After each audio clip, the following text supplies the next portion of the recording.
Fifth Gear's favourite hot hatch is the Honda Civic Type R. This is its big new rival, and I'm reporting for duty to see if it's any good. The Volkswagen Golf GTI. Unfortunately, it's heavier than the Civic. It's slower than the Civic, and at £20,000, it's £4 more than the Civic. So why oh why would you buy one? Saw you on the swings, you were looking at the sky. Turned around and told me there's one reason why. Now, I love the Civic Type R's engine, so long as you're revving it. It's got to be driven hard. You've got to be above 6,500 revs to get the power from it, and then it's fantastic. But that's only my mad half hour. The rest of the time, you're not always in the mood to be scaring passers-by, revving the back out of it. And this is where the Golf is great. It's a turbocharged 2-litre engine. That basically means is you get much more power low down, so you don't have to be revving it all the time. Of course, if you do, it's still got loads of power, but even in third gear, fourth gear, at low revs, it's got plenty of poke. But the thing that's impressed me most is the optional direct shift gearbox, or DSG.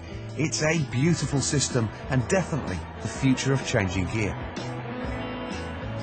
Why on earth manufacturers like Ferrari and Aston Martin, who make these trick fancy Formula 1 gearboxes, can't make something like this?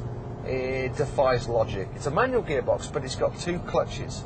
So the first, third and fifth have got a clutch on their own.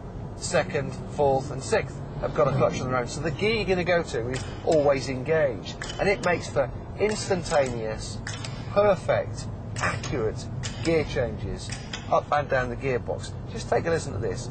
We'll knock down to second. We'll give it some poke, and then I'll change up.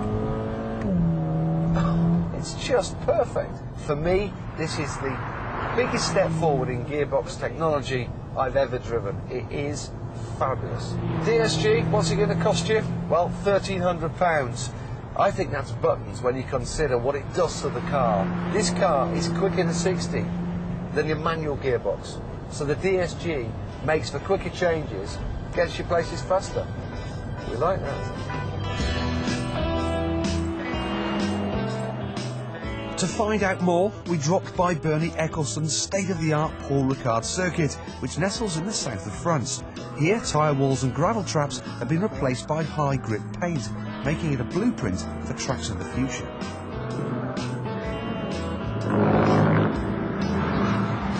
Now, I used to instruct at Paul Ricard, and it's a great little test track for cars.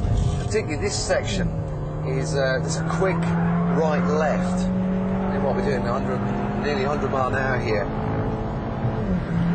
One of the nicest parts about this new Golf GTI is the steering. Really nice weighting, you get lots of feedback, car goes exactly where you want it to.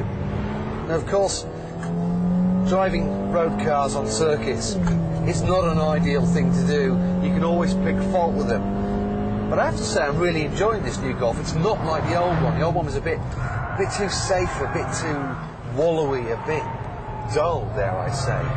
But this is altogether different. It's really good fun.